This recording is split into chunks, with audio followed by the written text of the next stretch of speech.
Hello po sa Cepeda family, Ninang, Andrea,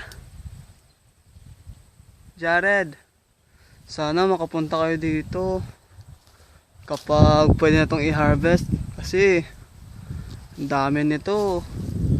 Ang hirap to ubusin. Ang daming kiwi fruit. Ang daming kiwi fruit. Oh, di ba? Laki-laki. Laki-laking puno. Nung nakarang nagbunga to, hindi namin to in-harvest. Kaya ang daming nasira, sayang lang. Parang fijowas din.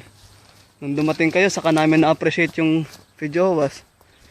Ito naman, kiwi fruit. Sayang lang. Pagpunta nyo dito, please, paki-harvest naman to. Nagmamakaawa ako sa inyo, nagsusumamo. Tulungan niyo po kami mag-harvest ng kiwi fruit na to. Hindi po namin to kaya. Sobra-sobra po ito sa aming kakayanan. Ayan yung mga kambing tupa. Bye bye.